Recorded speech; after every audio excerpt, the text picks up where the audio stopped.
Bismillah, alhamdulillahi rabbil alamin wa ba'd. Berkata Syekh Muhammad bin Sa'id Ruslan hafizahullah, wa bin niyati tatahawwalul 'adatu ila ibadah.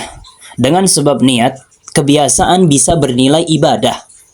Seperti misal minum, makan, tidur, apabila diniatkan untuk menguatkan jiwa agar bisa kembali beribadah semangat, maka ini bisa bernilai ibadah dan berpahala dengan sebab niat. Bin niyati as-salihah, dengan niat yang baik. Tatahawwalul 'adatu ila ibadah, bisa merubah kebiasaan menjadi suatu ibadah. An-nasu ya'kulun wa yashrabun wa yatanakahun wa hadhihi kulluha mimma ja'alahu Allahu Rabbul Alamin fil ghariza wa tabi'ah al-bashariyah.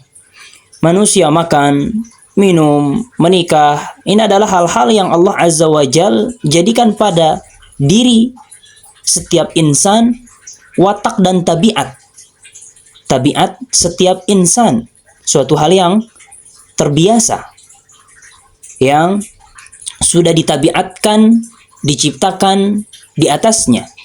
Walakin hadzal ladzi ya'taduhu an-nasu wa ya'tuna bihi 'afwan, safwan, rahwan min ghairi ma nadhar. Hadhihi al-umur yumkinu an tatahawwala ila ibadat. Akan tetapi kebanyakan manusia tatkala makan, minum, menikah, itu mereka melakukannya hanya sebagai kebiasaan, hanya sebagai hal yang biasa. Melakukan tanpa diiringi dengan niat, tanpa diperhatikan niat. Padahal makan, minum, menikah, tidur, istirahat, dan seterusnya bisa berubah menjadi ibadah, bernilai pahala tatkala diiringi dengan niat yang baik. Tatkala diiringi dengan niat yang baik.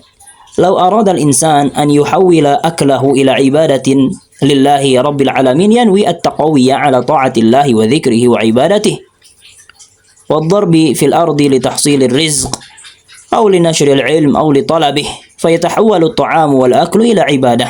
Kalau seandainya seseorang ingin merubah makanannya menjadi ibadah untuk Allah Azza wa Jal, Rabb semesta alam, maka niatkanlah dengan makan tersebut untuk menguatkan diri di dalam menjalankan ketaatan, di dalam berzikir, di dalam beribadah, di dalam mencari nafkah, di dalam menyebarkan ilmu dan mencarinya. Maka makanan tersebut dan kegiatan makan tersebut bisa menjadi ibadah dan bernilai pahala di sisi Allah Azza wa Jal. Wa kadzalika ma yata'allaqu bil manam, begitu pula yang berkaitan dengan tidur.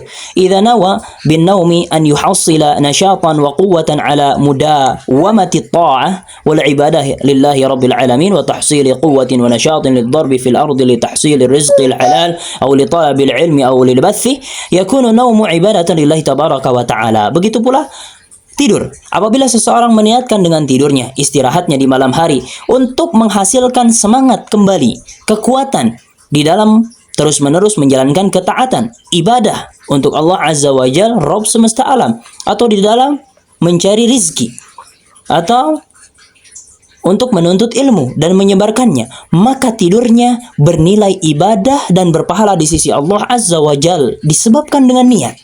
Maka niat adalah perniagaan yang menguntungkan sebagaimana yang dikatakan oleh ulama, hatta ma yata'allaqu bi ityani ar-rajuli ahlah idza nawa bidzalika i'fafaha aw i'fafa nafsihi aw tahsil al-walad as-salih fa kullu dzalika yakunu ibadatan lillahi tabaraka wa ta'ala. Sampai-sampai menggauli istri, menggauli dan menyetubuhi istri, apabila seseorang meniatkan agar menjaga kehormatan atau menghasilkan anak yang soleh, memperbanyak umat Nabi Shallallahu Alaihi Wasallam, maka kegiatan menggauli istri bisa bernilai ibadah untuk Allah Azza wa Jal dan bernilai pahala. Oleh karena itu Nabi Shallallahu Alaihi Wasallam pernah bersabda, wa fi bud'i ahadikum sadaqah. Pada kegiatan menggauli istri itu ternilai sedekah yang berpahala. Lalu para sahabat radhiyallahu anhum bertanya kepada Nabi, "Wahai Rasul, ya'ti ahaduna syahwatahu wa yakunu lahu biha ajrun?" Apakah benar seseorang di antara kami apabila menggauli istrinya, mendatangi syahwatnya kepada istri yang halal, apakah dia mendapatkan pahala? Lalu Nabi SAW menjawab, "Ara'aitum law ja'alaha fi haramin yakunu alaihi wizrun?" Bagaimana pendapat kalian kalau seandainya seseorang mendatangi syahwatnya akan tetapi pada wanita yang haram baginya untuk menyentuhnya? Apakah dia mendapat dosa? Fakadzalika idza ja'alaha fi halalin yakunu lahu biha ajrun.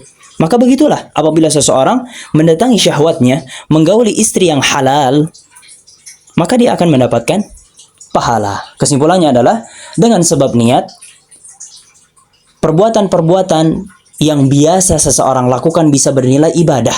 Kebiasaan-kebiasaan yang dilakukan sehari-hari oleh seorang insan bisa bernilai ibadah disebabkan niat yang baik untuk menguatkan diri di dalam menjalankan ketaatan kepada Allah Azza wa Jalla dan selainnya. Ilahuna walhamdulillah.